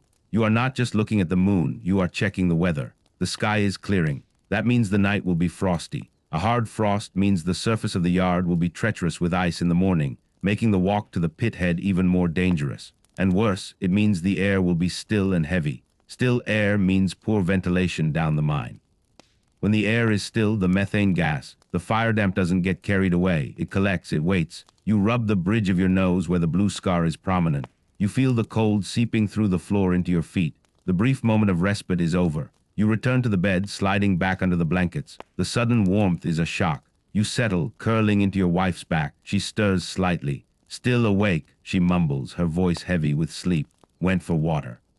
Frosty night, you whisper back, your voice raspy. Be safe, always. She is asleep again before the word is finished. Her trust is a burden. She believes that because you are strong and careful, you will return. You know that strength and care are marginal factors in the pit. Survival is mostly a matter of geology and luck. You lie there, absorbing her warmth, grateful for the thin layer of ignorance that allows her to sleep soundly. You close your eyes, forcing your mind to focus on the structure of the house, not the structure of the earth. The 4 walls, the roof, the kitchen. You think about the breakfast you will eat, a slice of bread dipped in the tea, hard and solid. You think about the boots on your feet, the laces you will pull tight. You run through the day's tasks, a mental rehearsal that turns the terror into a list of chores. Get off the cage fast. Don't linger in the eye. That's where the roof is settling fastest. Check the prop near the fault. That green timber the deputy frowned at. Tap it. Listen. Send the putter for an extra stick of powder. You need to hit the upper seam hard this morning. Don't forget the water. Fill the bottle to the brim. No heroics. You repeat the list until it becomes a mantra, a low hum of necessity that pushes the shadows of the dream away. You finally drift into a deeper sleep. It is a necessary collapse, not a luxurious rest.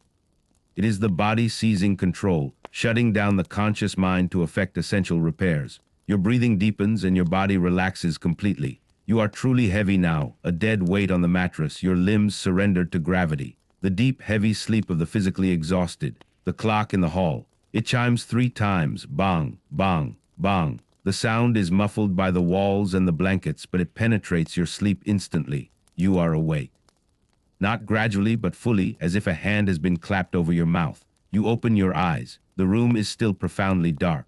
The gray square of the window is no lighter than it was hours ago. But your internal clock, honed by years of rising before the sun, tells you the truth. It is 3:00 a.m. You have stolen 30 minutes of rest before the knocker-upper arrives. You do not move. You listen to your body. The pain is the first inventory.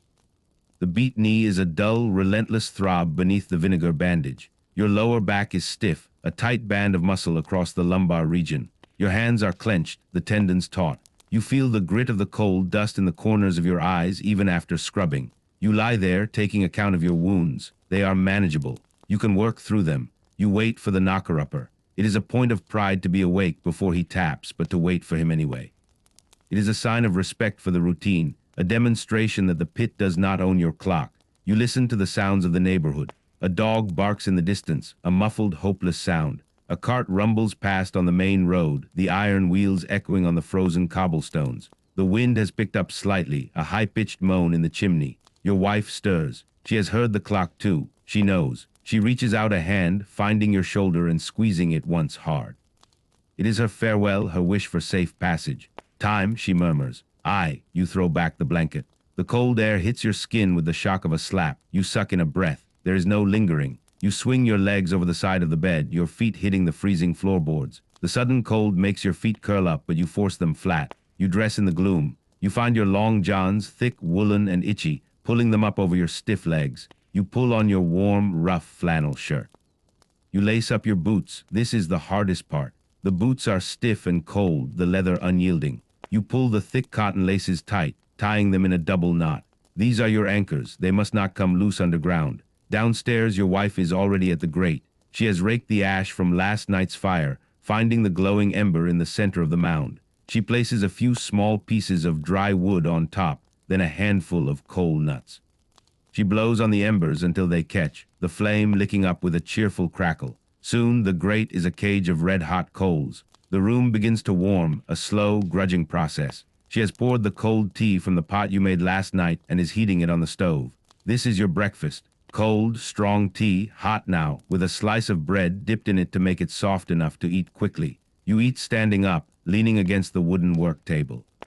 The tea is bitter and scalding, but it warms you from the inside out, a fiery core against the chill. The bread is swallowed quickly. It is pure sustenance, no flavor, just fuel. You take your tin bottle and fill it with water from the tap. The water is freezing, shocking against your hand. You stopper it tight.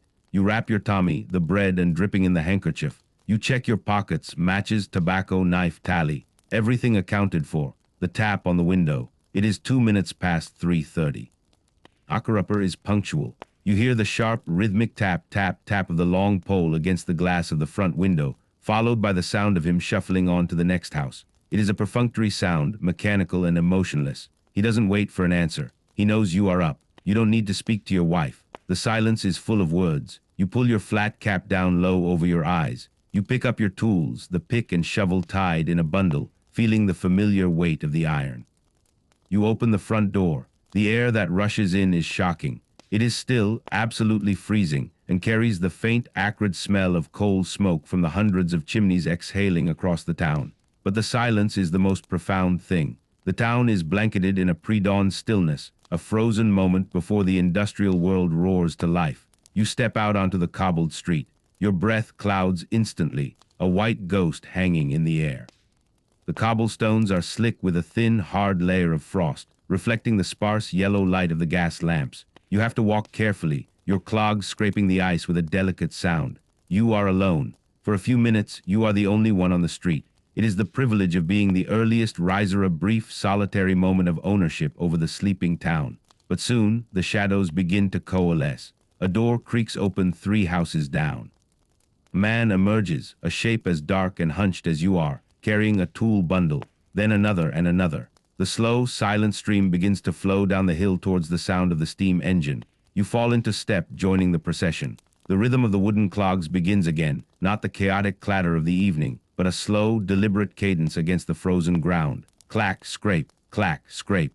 The cold seeps into your clothing, bypassing the wool to find the deep, heavy fatigue in your bones. You resist the urge to hunch your shoulders. You try to walk upright for these few minutes before the earth forces you to bend again. You reach the colliery yard. It is a different place in the freezing dawn. The slag heaps loom larger, darker, steaming in the cold air. The fires of the coke ovens are raging, casting a violent red light that makes the snow-dusted ground look like a landscape on another planet. The air here is thick with sulfurous smoke, assaulting your throat. The lamp room. You join the line. Transaction is swift. Brass tally in, Davy lamp out. The lamp is cold to the touch. You check the glass obsessively. You check the gauze. You check the seal. It is perfect. You light the wick with a match, the tiny yellow flame springing to life. You watch it for a second, your fragile bubble of light, your portable lifeline. You hook it onto your belt. You walk past the stables. The ponies are being fed. They look small and tired in the yellow light. They know the routine, too. They know the destination is the darkness. You reach the pit head. The steam engine is thumping, a loud, wet sound of powerful machinery. The iron skeleton of the winding gear looms against the indigo sky. The steam from the engine stack rises in a massive white plume that instantly freezes into rime on the nearby ropes. You join the queue for the cage. It is packed again, the men silent, their faces masked by their cap brims, their lamps casting dancing, anxious light on the walls of the banking house. You step into the cage. You pack in tight. You feel the cold brass of the lamp against your hip. You can smell the stale, metallic air of the mine rising up the shaft. The banksman shouts, 4 men down. The bell rings. Clang, clang, clang. The cable tightens. The floor drops away. The descent is the same violent, gut-wrenching plunge as yesterday, only colder. The air rushing past is icy, freezing the sweat that begins to form under your collar. The darkness swallows the light from the pit head instantly. You feel the water dripping on your face, cold and oily. Down you go, deep into the earth, returning to the silence and the heat and the grinding work of extraction. The roar of the cage on the rails drowns out all thought. You don't think about the roof, the gas, or the cold. You are simply falling. The cage slams to a halt at the pit eye. The electric lights are blindingly white again. You step out onto the brick landing. The air is already warmer here, thick with the smell of coal and horse manure. It is humid, a strange, suffocating warmth after the chill of the shaft. You blink rapidly, adjusting your eyes to the relative gloom of the main roadway. You unhook your lamp and start walking in by. Your body remembers the route. Your back immediately starts to curve. Your knees begin to bend in anticipation of the low roof. You are no longer walking, you are marching. The movement is mechanical, driven by the memory of the pit. You are not a man, you are a tool. The electric light fades behind you. The timber props start to appear, casting long, lean shadows. You hear the creaking. You hear the drip of water. You hear the groan of the earth. This is the start of the long, long day. It will be the same as yesterday, only colder on the surface and perhaps more dangerous below. You pass a pony dragging a train of empty tubs, the pony driver, a boy asleep on the lead cart. You nod at the putter, who is now awake, his face grim. You reach the point where the roof drops down, forcing you to begin the deep, crouching walk. You bend at the waist, your back immediately protesting. You are a human hinge moving into the seam. You arrive at your stall. The air is still heavy from yesterday's blast, but the ventilation is clearing it slowly. You drop your tool bundle. You unhook your lamp and hang it on the prop. You stare at the cold face, the black wall of rock waiting for your violence. It is exactly as you left it, unchanged, indifferent. You strip off your jacket and shirt. The sudden drop in temperature is minor, your body already hot from the walk. You pick up the pick. It feels right in your hands, the weight familiar, the handle slick. You lie down on your side, settling into the familiar, painful position. You find the purchase for your boot against the timber. You raise the pick. The rhythm starts again. The slow, relentless rhythm of the industrial age. Thud. The mine has you again. The evening is over. The night is done. The day has begun. And it is a long, dark day. You will not see the sun. You will not stand up straight. You will only feel the constant pressure of the earth and the endless, silent need for coal. Thud, twist, pull. The sound of the pick is the only measure of time. You have 10 hours to survive. 10 hours until the next night. 10 hours until you can shed the dirt and the pressure and lie down and listen to the rain again. But that is far away. That is a dream you cannot afford to have right now. You must focus on the immediate, the tangible, the next blow. The cold of the rock is against your cheek. The heat of your labor is rising from your body. You are caught between the two. You are in the core of the world and you are trying to tear it apart. You focus. You find the weakness in the seam. You strike. The coal yields. A small flake flies off, hitting your eye. You ignore it. You keep swinging. You have begun part 4, the core of the shift, the grinding, endless heart of the day, and it has barely begun. The pick is an extension of the morning's fury. You strike, not with conscious effort, but with the trained mechanical spasm of the muscles. The coal face is stubborn, cold from the long night, and harder to break than the section you worked yesterday. Your breath is short and harsh, the air thick with the smell of the damp earth and the newly released methane gas. You are lying on your side, the left side, the beat knee throbbing against the hard rock floor, the vinegar compress of last night long evaporated. You don't feel the pain as sharply as you would on the surface. The cold and the adrenaline of the pit floor act as a powerful anesthetic, numbing the extremities while the core of your body burns with effort. You are holing now, creating a deep V-shaped undercut that removes the support from the bottom of the seam. This is the most dangerous work, as you must chip away at the base while leaving the entire weight of the coal end, the rock above it, hanging over your head. You work in a permanent state of tension, listening constantly. The pick's rhythm is thud, thud, wait. You wait to hear if the blow has stressed the roof too much, if the coal is going to ring or groan. You are looking for the minute crack that signals a fracture, the thin line of water that means a fissure is opening. You are so focused on the coal that you miss the arrival of the putter. He is silent this morning, his clogged soles wet from the frosty walk. He doesn't have the energy to whistle or shout. He simply drags the empty tub into the roadway outside your stall and sits down on the rail, his head bowed between his knees. He is an image of complete silent misery. You stop swinging the pick and turn your head. "Cold one," you say, your voice cracking from the dry, dusty air. "Aye," he replies, his voice thin. He doesn't move, he looks sick. "What's the matter, lad? Where's the pony?" "Slipped on the ramp in the main road. Went down hard, crushed the foreleg. They're taking it out." The news lands like a stone, a crushed pony. The pony is the heart of the district's haulage. Without it, you are back to pure manual labor. The pony is expensive, but it is replaceable. The lost time is not. They bring another. "Not yet," said "use the men." Your heart sinks. "Use the men" means you will be the pony. You will haul the loaded tubs of coal up the gentle slope of the roadway, over the uneven rails, using ropes and sheer muscle power, until another animal can be brought in from a different district. The coal you break is heavy, and now you have to lift and drag it too. Your shift has just doubled in physical agony, and your rate of extraction, and therefore your pay will drop drastically. The coal doesn't care about a lame pony. The company doesn't care.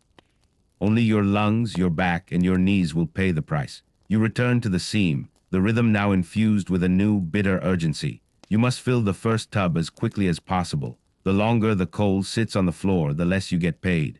You have to break the coal, load the coal, and then push the coal. You drive the pick with a new savagery, striking harder, faster, ignoring the pain that blooms in your shoulder socket. You manage to undercut the seam. You insert the powder cartridge, pack it with clay, thread the fuse. "Fire in the hole, stand clear." The shout is perfunctory. You crawl back, waiting for the whump. The concussion rocks the tunnel, and the blast of air rushes past, bringing with it the sulphurous tang of burnt powder. You scramble back into the smoke, relight your lamp, and survey the damage. A large section has broken free 3 good tons of coal. Now the sheer physics of your day changes. You and the putter attack the pile. Shovel by shovel, you fill the tub. The boy is better now, fueled by the immediate necessity of the task. You heave the large lumps, your bare chest pressed against the abrasive edges, the coal scratching and tearing at your skin. Your muscles, stiff from the morning's cold, begin to knot up under the strain. You are loading rock that will pay you 3 shillings a ton, and every lump feels like it should be worth a crown. The tub is full. It is a solid block of dead weight, perhaps 800 pounds of coal and iron. You stand behind it, bracing your shoulders. The putter takes the rope, the trace, that would usually go to the pony, and loops it over his own shoulder, leaning into the load. You put your hands on the back of the tub, finding purchase against the raw, dusty wood. "Heave," you grunt. The boy digs his clogged soles into the dross-covered floor. He pulls, you push. The tub resists, groaning against the rails. Then, with a scream of iron wheels on the track, it begins to move, slowly, agonizingly. This is the true terror of manual labor in the mine. You are pushing 800 pounds through a tunnel that is barely 4 feet high, constantly bent over, your legs driving against a slippery, uneven floor. Every 50 feet, the tub catches on an uneven rail joint, grinding to a halt. You stop, suck in a ragged breath, and heave again. The heat rises off your body in waves. Sweat blinds you. You are breathing like a forge bellows, sucking in the dust-choked air. Your knees scream from the angle of the push, your thighs burning with lactic acid. The boy ahead of you is a dark shadow straining against the rope, his small body bowed with the weight of the coal. You feel a wave of guilt, then anger, then simply exhaustion. You push the tub for 300 yards before you meet the first significant incline. It is a gentle rise, but it is enough to make the effort almost insurmountable. The tub slows, then stops. You collapse against the side of the tunnel, your chest heaving, your vision spotted with black stars. The boy collapses too, dropping the rope. I can't, he gasps, his breath whistling in his throat. You don't scold him. You can't. You are at your limit too. You wait for a minute, lying on your back in the dust, staring up at the low roof. You count the timber props 1, 2, 3, checking for cracks. It is a form of meditation. You sit up. You take your last sip of water, just wetting your tongue. You offer the bottle to the boy. He takes a gulp, his Adam's apple bobbing. He hands it back. You screw the stopper back on. You look at the tub. It has to move. You take the rope from the boy. Get behind, push on the count of 3. You brace your shoulder against the roof, finding a solid piece of rock. You lean forward, digging your feet in. 1, 2, 3, hup. You pull with the rope across your chest, your spine locked into a curve, your legs driving like pistons. The boy pushes. The tub screams. It moves a foot, then another.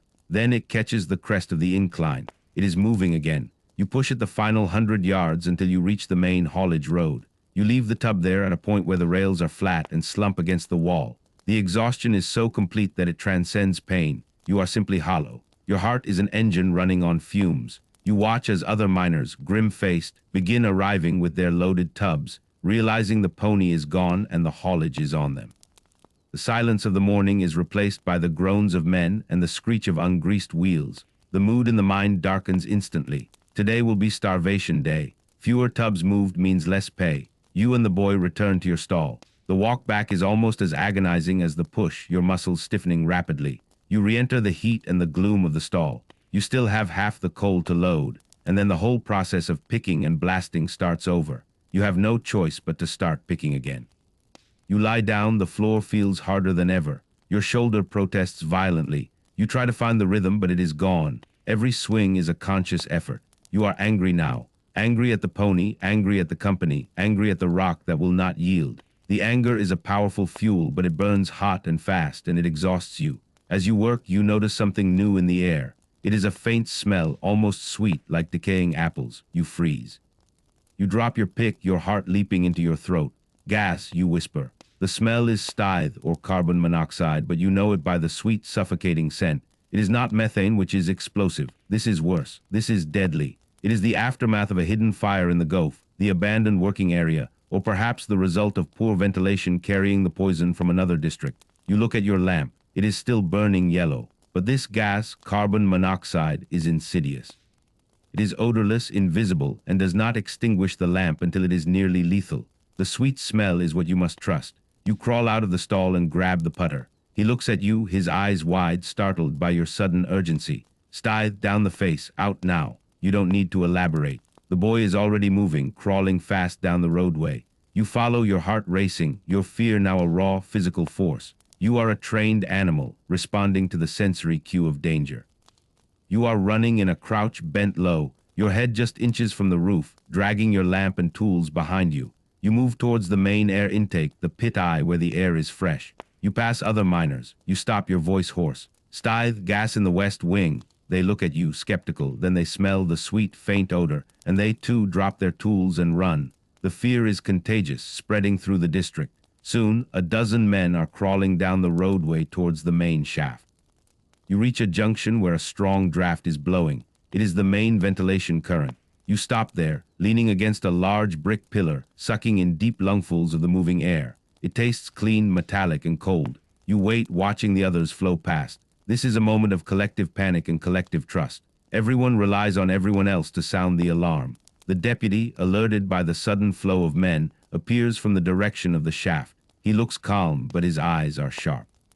He carries his safety lamp high. He smells the air. Where's the source? He demands. Face of 402, master, you say, pointing back down the tunnel. Sweet smell, heavy in the stall. The deputy nods. He knows you wouldn't raise a false alarm. He tells 2 other men to stay and monitor the air, then turns back into the tunnel, moving towards the stall you just evacuated. He is going to try to find the fire or the source of the gas and reroute the ventilation. It is a death sentence, but it is his job. He goes alone. You watch him go, feeling a wave of detached respect. He will either return in 20 minutes or he won't return at all. You are left in the main roadway, a line of miners waiting. Your heart slows. You are safe for now, but the shift is ruined. The fear is still a tremor in your hands. You look at the putter boy. He is shaking, his eyes wide. You put a heavy, blackened hand on his shoulder. Breathe deep, it's clean here. He nods, closing his eyes, forcing his breath to slow. He survived. You both survived the gas, the crush, and the exhaustion. But the shift is not over. The deputy returns 20 minutes later, looking exhausted, his face grimier than before. He has found a low-level smoldering in the abandoned gulf, probably ignited by spontaneous combustion of coal dust. He has closed the airway with a temporary clay seal and redirected the ventilation. The west wing is temporarily closed. Everyone out, he orders, his voice flat. Clear the pit, half pay for the shift. Go home, don't come back until tomorrow. The order is met not with relief, but with a low, collective sigh of frustration. Half pay. The fear of death is less potent than the fear of hunger. Half pay means the rent will be short. Half pay means the boy doesn't get new boots this week. Half pay means a week of thin soup and bread. You look at the putter boy. His face, which was relieved minutes ago, is now sullen with disappointment. You turn and join the stream of men walking back toward the pit eye. The walkout is still long, but it is fast now, fueled by the cold fact of the half-day's wage. You reach the pit eye. The queue for the cage is chaotic, everyone wanting to get out fast. You wait, leaning against the cold brick wall. You look down the black tunnels. The stall is waiting. The seam is waiting. The earth is waiting for you to return and finish the job. You board the cage. You are lifted out of the earth, out of the heat, into the cold, damp surface air. You emerge, blinking into the afternoon. It is not sunset. It is midday, a strange, premature twilight of a gray winter sky. You hand in your lamp and walk out of the colliery gates. The street is nearly empty. The life of the town continues, oblivious to the fact that you have just spent 4 hours dodging a fire in the earth. You walk home, the cold cutting into your damp clothes, the tools heavy in your hand. You open your front door. Your wife looks up, startled. It is too early. She sees your face, the grim mask of cold dust, the unnatural early return. Her hand goes instantly to her mouth. What is it? She whispers. The roof. Gas, you say, shedding your heavy jacket. West wing. We're on half pay, shut down until morning. The word gas is terrifying, but half pay is the immediate crisis. Her face, which was tight with fear, now creases with worry. The fear of death is abstract. The shortage of money is concrete. The children's dinner is on the back burner, she says, her voice strained. You should eat. You nod. You are too tired to argue, too angry to be hungry. You sit down in your chair, your body aching, and look at the fire. You survive the darkness, only to face the cold arithmetic of the surface world. You have an unexpected afternoon of life, a brief reprieve from the pit. But it is a costly reprieve. The anxiety of the pit has followed you up the shaft. You will spend the afternoon mending the harness of the eldest boy who works the screens. You will try to patch the soles of the young boy's boots again. You will try to make the remaining potatoes stretch to cover the lost wages. You will be a man of the house, not a man of the mine. But first you eat the cold dinner. And then you will rest, not to enjoy the afternoon, but to be ready for the alarm at 3:30 a.m., because tomorrow you will have to make up for the lost coal. Tomorrow the debt to the earth will be due, and tomorrow the work will be waiting. You lean back in your chair, the fire roaring in the grate. The only comfort is the warmth. The only future is the shift. The long afternoon stretches out before you, an unwelcome gift of time.